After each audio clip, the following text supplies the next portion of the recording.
Hi, welcome back to Central Line. I am your host, Dr. Katie Berlin, and I'm here this morning with Dr. Ross Palmer. Dr. Palmer, thank you so much for joining us. We've met before, but if you wouldn't mind just letting our audience know a little bit about yourself and what you're doing right now. Yeah, thanks, Katie. It's first of all, it's a pleasure to be on your show. I always enjoy our conversations. Me too. Best summarized, I'm a dog mechanic from Kansas. So that's where I grew up. I was a kennel boy at a local practice outside of Kansas City, and then proceeded to go to veterinary school at Kansas State.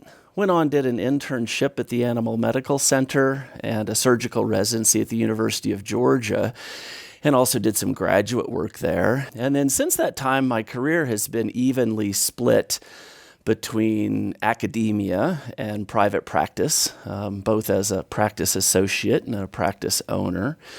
And now, probably 16 months ago, I took a new role as the Associate Director of Education at the Translational Medicine Institute at Colorado State University. So you've really been all over the map in this industry, and that's one of the things that I love to hear is, people who've explored all sorts of different corners of the industry and seen it really from the ground up, because a lot of us started working in the kennel or as an assistant at a vet hospital, in high school or something, and it's really nice to see when those assistants grow up to be things like directors of education. So welcome, Dr. Palmer. I'm really, really glad to have you. Because your career's been so sort of multifaceted, I just am always curious, like if someone had told you at the beginning when you were a kennel assistant that you would be doing this now, what would you have said? It would not have believed it for sure. Yeah, I think I imagined at that stage of my career that I was actually going to return to that practice, and that actually would, I'd think, have been a wonderful career as well. But I think as my career has unfolded, I've recognized that there just are continually new chapters that come my way because of circumstances, because of people, because of mentors. And somewhere along the line, I got it through my head that this is going to be a really fun ride if I can cooperate with it. And, that's the key, right? Yeah. And so now I love the role that I'm in, and it would not have been perfect 20 years ago, but it's perfect for me now. And the role that you're in, can you just tell us a little bit more about that? Because I'm not sure that your title, for me, I need a little more clarification. So what does that mean exactly? Yeah, so there's multiple facets to being the Associate Director of Education at the Translational Medicine Institute, better known as the TMI. Mm-hmm. But a big part of that is leading CSU Vet CE. And it's a wonderful group of people who are centered around a vision of what we want to achieve, how we want to achieve it, and why we do it in the first place. And to be able to work with a group of people like that, who we're all on the same page, we're all imperfect in how we go about the things that we do, but we're all unified in our desire to be better individually and be better as a team progressively every day, every week, every month. And so it's the perfect position at the perfect time in my career. I love to hear that, and I feel the same way about where I am right now, and that it's a really good feeling. So I'm very glad for that for you, and they're lucky to have you. And I will be talking more about that, hopefully in another conversation at some point, because I think continuing education especially is something that maybe as vets we don't give a lot of thought to. It just sort of appears in front of us, but there's a lot of different facets that go into producing CE that works well for everyone at various stages of their career. So hopefully we can talk more about that another time. Today, the reason that I was so excited to talk to you again is because a lot of the topics that we're bringing up in these conversations on Central Line have to do with these sort of crucial conversations that we have every day in our experience as veterinary professionals. And really it's everybody in a vet hospital has these difficult conversations. From, we know the front desk has a lot of difficult conversations, and the technicians who bring pets into the room and who work hard in the back with each other and with doctors, and the doctors as we're trying to communicate and educate clients. And you have a story that I heard you tell that I just loved so much, for sort of bringing to light some of those conversations that maybe we don't even know we are having or should be having. I think I'm just going to ask you, would you mind just telling us the story of Griz and his owner, and what you learned from that? Yeah, it is a great story, and there's so many different facets to it, because it's a relationship, I think, that did change me. It changed the way I look at what I do, caused me to reevaluate some things. But Griz, maybe I'll even back up and say, isn't it amazing how in our careers we come into contact with hundreds, thousands of different patients and clients, et cetera, and yet there are those few that somehow pivot the way we see things. And Griz is one of those, certainly not the only one of those, but he's one of those for me. And so when I first met Griz, he was an underwhelming 10-year-old, overweight, out of shape Labrador that was having difficulty walking 10 feet. He was in many ways a sight for sore eyes. And he had been through one surgery, then a revision surgery, and now as I meet him, there's the very real possibility he'll need a third surgery. And probably for a variety of reasons, I decided that wasn't the way to go today. He wasn't ready for that. Maybe I wasn't ready for that. But I enlisted the help of our rehab and nutritional management team of the goals of trying to get him a bit stronger, trying to help him lose weight, and that then maybe he would be a better candidate for this surgery number 3. And as you and I have talked about before, I do wonder, was there at some level that I just thought maybe go away and maybe I won't have to deal with you because it's a big challenge, and again, he was not all that inspiring, and we all like to be part of big wins, right? And then that makes me sound like not such a great guy. But as I look back, maybe there's some things that I did well, is even though I had referred him to another group within our hospital, I did stay in contact with him.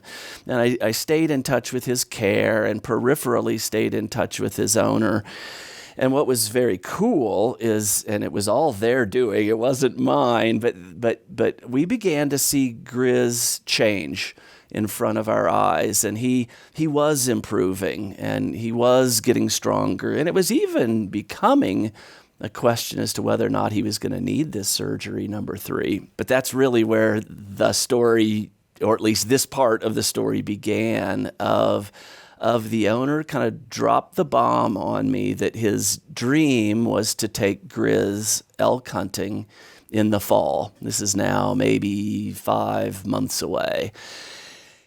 And to put it in perspective, I mean, this is this dog who just a few months ago had trouble traversing 10 feet across the clinic floor, and now he wants to go elk hunting. And I didn't know exactly what that meant, but I started asking questions, and it involved traversing a lot of technical terrain. It involved a lot of endurance. It involved going above 10,000 feet elevation. There's not a lot of oxygen there. And I was concerned that this is a dream that's never going to happen. And so what I attempted to do in my communication with the owner was bring in the clouds a little bit, and maybe temper his expectations. And this is where I think I learned a lesson, is as we talked, and I say as we talked, in reality, I was doing the majority of it because he's an individual who just doesn't say a lot. But at some point, I gave him the opportunity to have some input. And I don't remember his exact words, but it was to the effect of, I understand, Doc. Could you perhaps direct me to somebody who cares and who can help me? And those are heavy words. I mean, if you're a caring individual, like most of us are, to even have there be the implication that the perception is you're not trying and that you don't care, that one hurts. I mean, it hurts a lot. It does. And so that, I shudder even as I think back to that. That was hard. Yeah. But that I feel really fortunate, and it did spawn some changes, but I feel really fortunate because he said the words that I think probably a lot of our clients are thinking at times. They're interpreting our words differently than we're intending them, but they're not saying what they're interpreting, and maybe they go share that with their spouse or their significant other or their neighbors or their colleagues, but they don't share it with us, and we don't even know it's happening. Yeah. I just think that's such a powerful story. And of course, I had the advantage of watching you tell this in a webinar, and so you had like some amazing, videos and photos of Griz and his transformation, because Griz did in fact go elk hunting, didn't he? He did indeed go elk hunting, and that's a whole nother facet to the story of what I learned about the potential of an individual. That wake-up call. And I think we get so defensive. I see veterinary professionals in all roles talking about this on social media and with each other. We get very defensive whenever we have a review or a client comment that implies or says outright that we don't care enough, because we're like, look, we could be doing almost anything else for a living and have not so much emotional distress and trauma in our lives. And we care, and that's why we're here. And we know that. But we think we're conveying that, or we think that people just automatically will know that about this, and that's not always the case. And caring also looks different for different clients, too. And I think that story is so powerful because it just shows how you can feel like you're experienced and at the top of your game and doing everything right and just taking a realistic view of the situation, and it can look totally different to the person on the other side of the table. Absolutely. Yeah. Yeah, I was going to say, I think you're right. I mean, clients are sizing us up a little bit, right? They're taking our verbal and our nonverbal cues, and they're making some assessments about us and whether we're trustworthy and whether we have their back, whether we're out for them. And for whatever reason, on that day with that individual, his perception was, maybe not. Maybe Dr. Palmer's not my guy. Yeah. I think we can all relate so much to, whether we want to say it out loud or not, to what you said at the beginning of that story, where you said you were kind of, part of you at least, was kind of hoping that he would just get lost to follow up, where we all have those cases where they're tough and we know they're going to be tough and they're going to sap a lot of our energy and we don't feel super optimistic about them. And we're just kind of hoping that we won't have to constantly babysit that case. And at least I can't speak for everyone, but I know I've had those cases. And it doesn't do any good to deny it, because it's kind of a fact of life. And instead, it turned out to be a case that would follow you in a really good way for many years. Yeah, and I'll pick up a little bit of where you mentioned that, sometimes we are threatened. We get this negative feedback, and we're threatened, and we want to respond, right? It's now we're in defense mode, and somewhere along the line, I say I learned. Obviously, we're always learning, but my reaction doesn't tend to be as much that way as it once was. I now see those as opportunities. Of now is a chance. Now I know where you're coming from. You've just played your card. I know where you're coming from, and you are questioning how much I care. And who am I and what is my character? And now I have a chance to shine. You have just played your card and you've given me the chance to be me. And so let's do this thing. Yeah, I love that outlook. And in a way, if we could stand it, it would be nice if we could get a 2-line review from all the clients that we see, because then we could really learn how we're coming across to others. I think it's so hard to see that from inside the conversation. So I don't think that I would really want that, but it would be very useful for maybe like a week. And then I'm done. Then I'm good.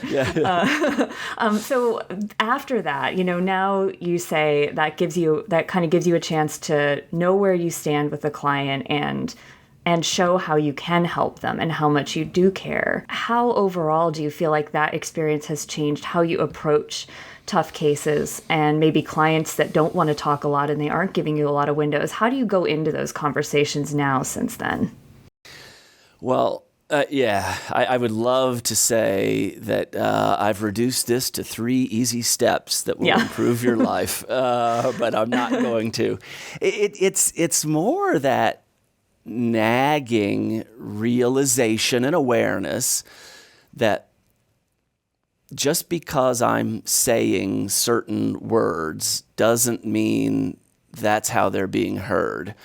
And as we sit here today, we should be very afraid. I mean, that's the ominous responsibility of a podcast, right? We think we know what people are hearing, but we don't always know that, right? That's true, yeah. So we have to be aware of what I think I'm saying and what you may be hearing could be 2 different things. As we talked about before, you're kind of sizing me up, and depending upon where you're coming from on that particular day, your mood, what happened on the way to the clinic, any of a number of different factors, what you interpret may be very different than what I intend. And so I guess I try to recognize and remember and remind myself communication is a 2-way street, right? It's not just what is emitting, but it is what is being received. And how can I be monitoring that, right? And so looking for their nonverbal cues, which are easier on some people than on others, but even then it's subject to interpretation. And then checking in, but checking in with the client with some intentionality, not something sterile like, do you have questions? Maybe a little bit more of the affective side of things, where it's like, are you comfortable with the direction we're heading?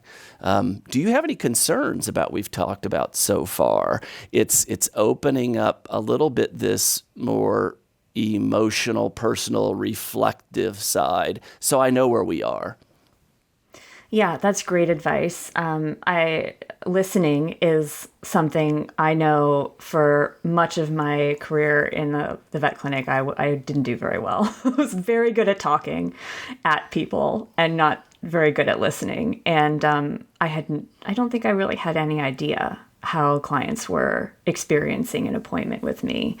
And we actually had a staff meeting at my last hospital where I'm just thinking about this story now because I haven't thought about it for a while, where we were talking about giving feedback. And one of the very experienced team members had a habit of saying, "Does that make sense?" after she would explain something. And she thought she was being helpful and giving people, and she's a lovely person. And she was giving the person a chance to say, no, I need you to explain that again. But a lot of the people who she said this to were actually feeling like she thought they were dumb, or that she was trying to like dumb things down for them. And I realize I say that all the time too. And that was a big wake up call. She was shocked. She had no idea that it was coming across as kind of bossy and a little bit demeaning to those people. And it's such a classic example of how you can be a really good person with all the really good intentions in the world. And still, sometimes it takes a wake-up call from somebody to make you realize that how you're talking isn't necessarily how you want to be coming across. It's hard to believe, but it's that time of year already. Registration for Connexity 2022 is open. AHA's annual conference will be in Nashville, Tennessee this year from September 14th through 17th, and you do not want to miss it. From workshops to games to unforgettable speakers, we're planning something for everyone on your team. So bring them all and join us for an event that will leave you energized and inspired. Learn more and register at aha.org/Connexity. Let's create a better world together. Yeah, absolutely. And what's amazing is I think how probably another person could use that exact phrase with some frequency and it be interpreted differently. So there's factors in those relationships, there's factors in the nonverbal communication, all those things that lead up to the way it is interpreted. Yeah. So true. So true. It's complicated, but it's also an art, and it's something we can really work on and learn and not necessarily think of as we have it or don't have it. And that makes it exciting, I think. Like you said, it's an opportunity. Yeah. Well, and I, you know me, I'm up on our profession. I like what we do. Yeah. And one of the things I love about our profession is we're never done in any facet of it. I mean, sure, the medicine and the technology moves on, but we're never growing or done growing in our abilities to build better communications with our clients and learning to hear them differently, all those things. That to me is exciting. Yeah. Keeps it fresh. I totally agree. Yeah.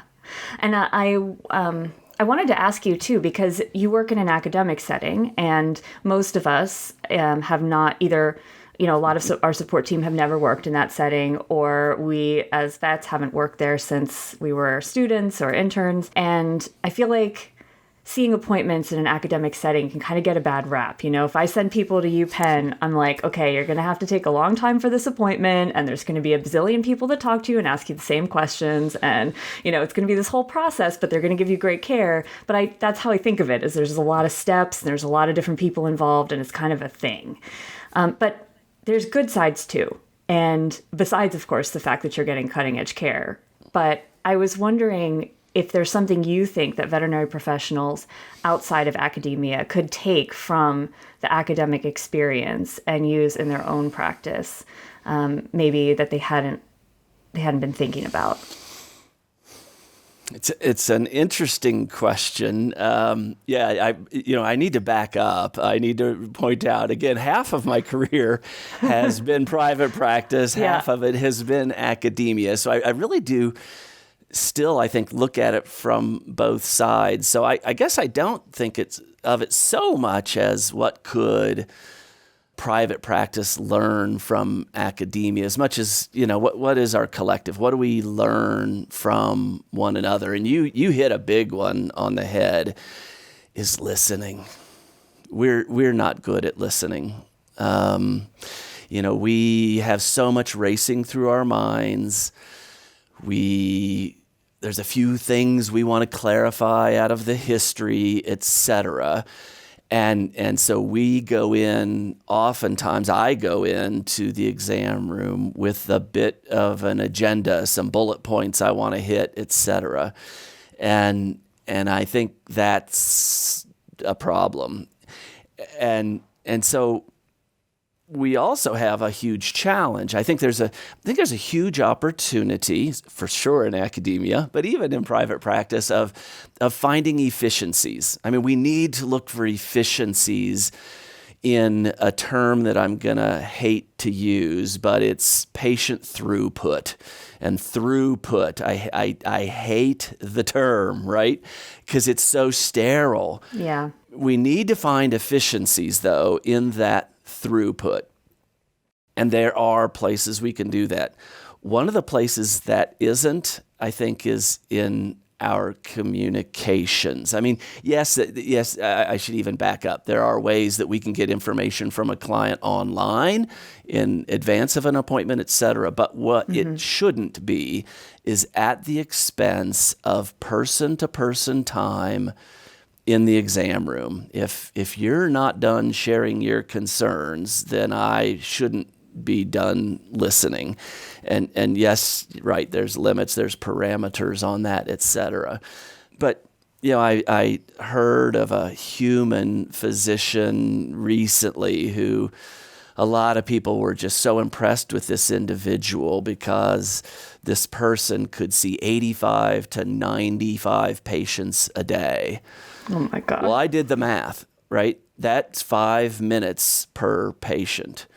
I mean, after you say hello and a cordial greeting and a cordial goodbye, that leaves you with 3 minutes. You cannot do an exam. You cannot hear a client's concerns in that amount of time. That's an efficiency that I don't aspire to. So I guess now to maybe answer your question, one of the things I love as a default, both private practice and academia, is I look at a lot of things through the lens of what I call the mom test. And it really is if the client were your mom, is this how you would be managing this appointment? And you know what? Our character, our ideals, what we hope to achieve, why we're in the profession, all of that will tend to spill out if we create an avatar of this client. I'm now looking my mom in the eyes, right? That's it. That's a good way to look at a lot of things. That really is. And I've never thought about it that way before. We talk about, we should treat all clients as if they're the most important client, and, we wouldn't do anything that we wouldn't do with the client in the room. Like, we wouldn't say things to each other about the client that we wouldn't say in front of the client. And I don't think any of us are particularly good at that. And so you're so right. Like, if we think about what would I do if I found out that the team was talking about my mom that way, or right, judging my mom in that way, not even just limited to the face-to-face interaction, but how we talk around that client. That is a huge lesson, and really, really good way to look at it, and a little bit humbling now when I think back. So, I know I'm not alone there.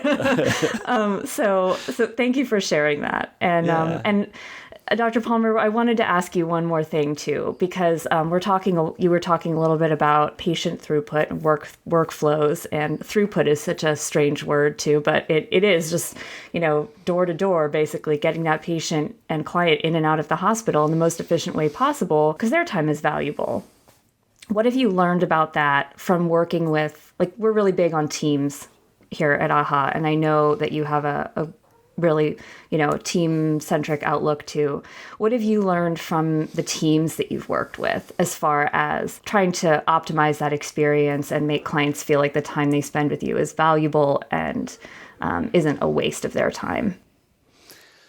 Yeah, it's a great question. I have worked with all kinds of teams through all sorts of different roles through the years, and I think one of the things that is one of my passions is healthy teams. And healthy teams, you can feel it. When you're in the presence of a healthy team. And it doesn't matter whether it's a clinic team, whether it's a sports team, whether it's commercial aviation, you can tell when you are interfacing with a healthy team. So I love to build healthy teams and be part of healthy teams. Yeah, now I kind of like building them. At one point, all I want to do is be part of one, right? Yeah. And because then you're comfortable in your own skin. You know what you're trying to do. You know what impact you're after, how you want to get there, and I think most importantly, you know why you're doing any of it. And so I think in the clinical arena, as a practice, stepping back and asking those hard questions, really analyzing. It's so hard to do. We're so busy. But stepping back and why individually do I do what I do? But as a practice, what is our cause? What is our belief system? What is our why? What are we trying to achieve? Why is it important to us? And then once we begin to understand those things, then we can start to explore specifically, how do we do this as a team and to what end? Where are we trying to go? And I think there's magic in that. And so in a clinic team, when you can create that resonance of why are we doing what we're doing, how do we go about achieving it, and to what end? What is our vision? Where are we trying to get to? Then you start to build this healthy team that's really fun to be a part of. I think that's such a great way to put that, because so many of us feel overwhelmed a lot of the time, especially right now. I mean, things are nuts in the clinics right now, from universities to the smallest private practice. Like, everybody is feeling overwhelmed, and teams and culture and communication can really take a back seat at those times, because everybody is just trying to survive and get through the day. But it's the foundation for everything we do to have a healthy team and a good culture and communication that people feel safe and, psychologically safe in their workplace. And so it is worth taking the time to do that, even if you know that your actual physical work of seeing patients is going to have to be a little bit tighter for a little while you work on that. And that's something that I feel so strongly about just from my own experience in the clinic. So I think that's such an important thing, and I'm really glad that you feel the same way. I know a lot of us at AHA are really excited about all the conversations that are going on now about culture and healthy workplaces and psychological safety, and that really highlights that. The other thing I was thinking about too is when you're talking to somebody like Griz's owner and they're not seeing you in that way, we can't all be at our best every day. Like, we're all going to have bad days, or days where we just aren't communicating the way we want to, or with clients that we don't click with. But your team can really help lift up that experience for that client. If you're not having the best day on earth that you've ever had, and that client's not having the best day, your team can really help fill in those gaps, because they're there outside the exam room, and they're there to take a history, and they're there to fill your medications, and those interactions all add up to how we're perceived as a practice. Yeah, I think that is a fantastic point. And that's the importance of this team building, right? Is everybody feels connected to the whole, first of all. That's what it means to be part of a team. And everybody has each other's back. When we do understand our why and how and what we're trying to achieve, and we're cohesive in that, and we have one another's backs, then it actually is relatively easy to say, hey guys, like today, especially today, I'm hurting, right? This isn't my best day. My tank isn't completely full, and I'm going to need a little help. And that's a great workplace to be a part of, and likewise, it's a great workplace to interface with as the client, because you don't feel the letdown of one individual, because everybody's there. They're serving your needs. That's part of the why. That's part of the how, right? Yep. And so the team gets it, and they're a connected whole, and they're reinforcing the same messages. Again, that's where I say, and where I notice it most is I'm a consumer. You're a consumer, and when you walk into the presence of a healthy team, it's you almost immediately can sense it. Yeah. And that's it's great to be a client of that. It's also great to be a team member on a team like that. Absolutely. Yeah, that's what we all should be striving for, I think. Yeah. So, Dr. Palmer, thank you so much. This is such a great conversation. I feel like, we touched on a lot of really important points here, but the one I'm taking home is treat those interactions as if you would be talking to your mom or someone else's mom, because they might actually be someone else's mom. And we owe them that. And we owe each other that. So. Yeah. Well, thank you for having me on your show, Katie. Thanks so much for your time. And thanks to you all for listening. We'll catch you next time on Central Line.